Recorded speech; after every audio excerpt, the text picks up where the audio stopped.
Dari Dreamers sebelum di sini, nah di sini kita akan membahas siapakah sosok dari luka bakar yang sangat fenomenal tersebut. Nah, mari tanpa basa-basi lagi, kita langsung saja. Wadaw.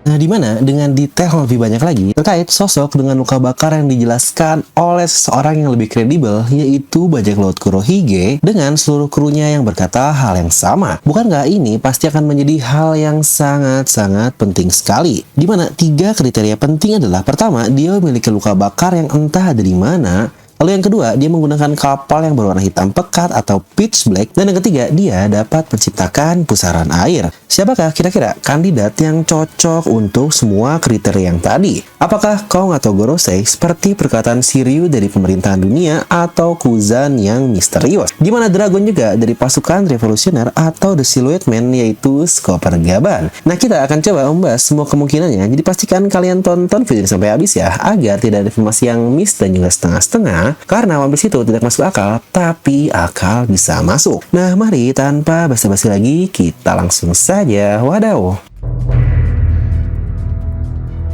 Oke, pertama kita akan mulai dari penamaan atau sebutan bekas luka bakar ini, di mana pertama kita dapatkan hal tersebut di chapter 1056 saat Kid yang bilang The Man with the Burn Scar. Di mana di chapter 1081 pun Devon berkata hal yang sama, yaitu Hinokizu, yang berarti Fire Scar atau Burn Scar. Yang awalnya ini bisa berarti sangat banyak sih, apakah tanda api itu berbentuk tato atau mungkin itu adalah luka, tetapi dari bagaimana percakapan mereka di chapter 1081, sepertinya dari kata-kata Kuzan dan yang lain, kemungkinan jika itu adalah memang bekas luka. Tapi mari kita akan bahas untuk hal ini, apakah jangan-jangan bekas luka atau malah tato, seperti hal yang sangat misterius. Yang sebenarnya bukankah jika itu benar-benar bekas luka bakar, sangat banyak sekali karakter dengan luka bakar seperti Kuzan, Sabo di serial One Piece ini. Yang jika kita ulang sedikit mengenai sosok ini, dia adalah seorang pria. Dia menggunakan kapal yang berwarna hitam pekat, dan ketika ada seseorang yang mendekatinya, dia akan menggunakan pusaran air besar untuk menenggelamkan kapal tersebut. Yang bahkan Laffy sendiri berkata kemungkinan jika orang itu memiliki kemampuan dari buah iblis. Dan dari perkataan Teach, orang ini dia mengetahui lokasi dari satu rod poneglyph juga, yang sebenarnya masih cukup ambigu apakah hanya mengetahui atau dia memiliki yang terakhir. Dimana asumsi terbesar kita yang awalnya adalah Kuzan, tapi setelah kita tahu bahwa Jaguar the Soul masih hidup dan dia tertutup perban akibat luka bakar dari insiden Ohara, bukankah saat ini dia adalah kandidat yang paling kuat? Malah dia juga tahu berbagai hal tentang Ohara, yang bahkan dia pula di Pulau Elbaf yang dari dulu banyak sekali teori jika itulah tempat rod poneglyph yang terakhir.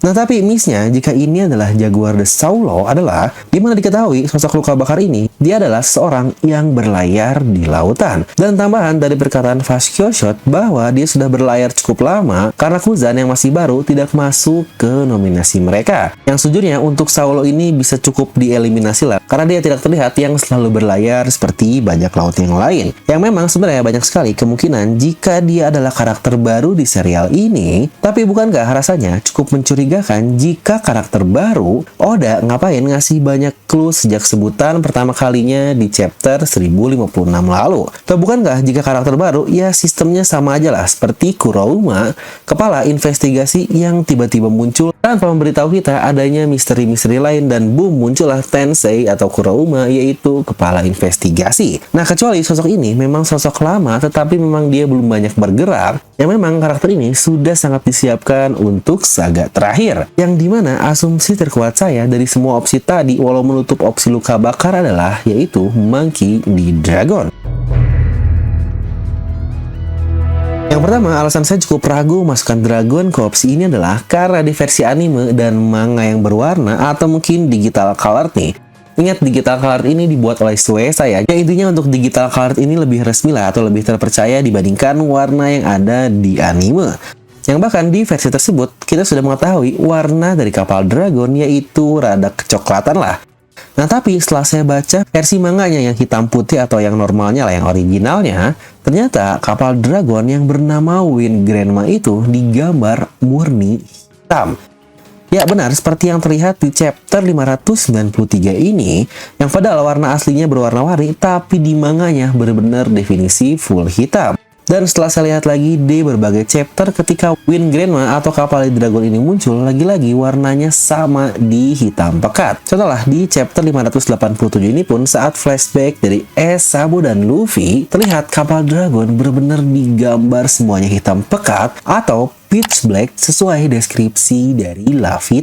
Ya, sebelum kita bahas terkait sebutannya itu Boneskar, mari kita coba analisis untuk kriteria lainnya. Dia pula mengetahui atau memiliki keberadaan Rod Poneglyph terakhir yang sangat pas, mengingat Dragon sendiri berkata di flashbacknya bersama dengan Vegapunk bahwa kematian Clover dan penelitian O'Hara tidak akan sia-sia karena bakal dia teruskan. Hal ini akan semakin terjawab dengan bagaimana Dragon dia menyebut Robin sebagai Flame of Revolution atau cahaya revolusi. Karena ya dialah satu-satunya sisa O'Hara dan dia juga yang bisa membaca Poneglyph yang pas sesuai dibutuhkan oleh O'Hara dan tentu saja Dragon. Yang dari situ sebenarnya cukup terkonfirmasi juga jika seharusnya pasukan revolusi mempelajari sejarah sebenarnya seperti Clover yang sama, bahkan untuk Vegapunk ini sendiri, dia mengetahuinya jauh lebih banyak dibandingkan Clover yang membuatnya harus dimusnahkan oleh Gorosei. Hal ini akan sangat berhubungan dengan bagaimana Dragon sendiri yang bilang persiapan terakhir dari pasukan revolusioner sudah siap dan mereka akan siap untuk bergerak untuk melancarkan rencana terakhirnya. Yang pas sekali dengan semua hal yang sedang terjadi sekarang, di di Pulau Egghead saja, kita cukup banyak mendapatkan sejarah dan tentu saja Poneglyph. Yang bahkan perang-perang yang terjadi di sekitarnya selalu ada hubungan dengan Rod Poneglyph, yaitu dari Kuzan, lalu juga Kid, Shanks, dan juga Torao. Dimana yang paling menarik adalah, dari kriteria tadi, orang ini dapat menciptakan pusaran air yang kita tahu salah satu alasan terbentuknya pusaran air adalah tentu saja karena cuaca. Atau mungkin bisa kita sebut sebagai badai lah. Yang bukankah hampir setiap kemunculan dari Dragon selalu ada badai, atau mungkin kita permudah sebutannya dengan angin. Mulai dari Logiton yang bahkan membantu Luffy berlayar karena anginnya searah dengan arah tujuan mereka, yaitu pergi ke barat.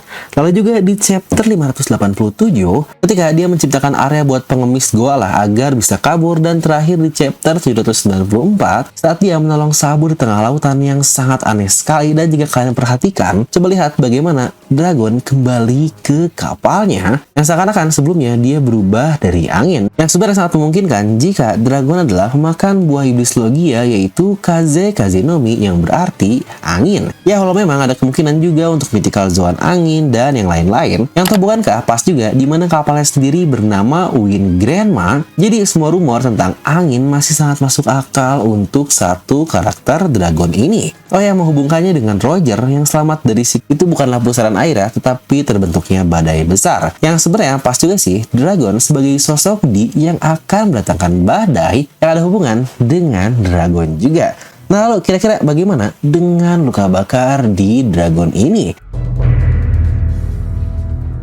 Apa yang menghubungkan Dragon dengan kunci paling penting dari semua kriteria yang ada, yaitu memiliki luka bakar? Jika kita kembali ke perkataan tadi di awal, di mana Hinokizu yang berarti burn scar, yang sebenarnya itu juga cukup memungkinkan untuk satu karakter Dragon ini. Apakah karena dia memang memiliki luka bakar dalam tubuhnya yang tidak pernah kita lihat karena tertutup oleh jubahnya, atau jangan-jangan karena tato di mukanya yang bukankah berwarna merah dan menutup sebagian mukanya? Makanya orang-orang memanggil dia dengan sebutan burn scar karena mereka tidak benar-benar melihat jelas dari mukanya, yang ternyata itu adalah tato dan bukan bekas luka bakar. Ya, jika kalian perhatikan, banyak yang bilang kalau tato Dragon itu mirip seperti Rod Poneglyph, yang apalagi sama-sama berwarna merah, yang sejujurnya itu benar juga. Tapi jika kalian perhatikan lebih jauh lagi, itu sangat mirip dengan pulau terakhir atau Loftel. Ya benar, dimana 4 garis bersinggungan dari tato tersebut mirip dengan ketika 4 Rod Poneglyph bertemu, dan titik tengahnya adalah pulau Loftel ini sendiri. Yang jika tato itu ada, maka bukankah akan terjawab juga alasan kenapa dia menyimpan Rod Poneglyph? Karena memang benar, Dragon dia tahu semua misteri akan hal itu. Dimana bahasan salah satu alasan luka Dragon juga pernah saya bahas di video lain yang ada hubungan sangat mirip dengan pakaian Ryuma di lengannya. Nah, jadi kalau menurut kalian, kira-kira siapakah sosok luka bakar tersebut? Apakah Dragon atau benar-benar ada bagian pemerintah dunia lain, di mana juga ada teori lain yang akan bahas jika itu bukanlah Dragon tetapi bagian dari pemerintahan dunia. Jadi pastikan jangan lupa untuk subscribe biar tidak tertinggal analisis mendalam terkait One Piece hanya di channel Devil Nomi. Nah, buat kalian juga yang sedang mencari kaos, topi, atau segala outfit tentang dunia One Piece, kami dari Daily Merchandise, karena seperti namanya, Buah Iblis adalah sebuah impian, dan impian kami juga untuk membuat wibu memiliki status sosial yang lebih tinggi juga di society, biar nggak ada lagi nih sebutan-sebutan wibu no life, bau bawang, dan sebagainya. Nah, buat kalian yang kalian bisa langsung klik link di deskripsi video. Untuk pemesanan, kalian sudah bisa COD dan banyak gratis ongkir juga, bisa melalui Tokopedia, Shopee, atau WhatsApp. Yuk langsung miliki sekarang dan tingkatkan status kalian. Daily Merchandise, fit everywhere. Nah, kalian bisa langsung tuliskan pendapat kalian untuk video ini di kolom komentar di bawah. Dan seperti biasa, semoga kalian terhibur dengan video ini. Like aja kalian suka, dislike jika nggak suka, jangan lupa untuk subscribe dan juga share video teman kalian. Gue Devilo pamit, and I'll see you guys next time.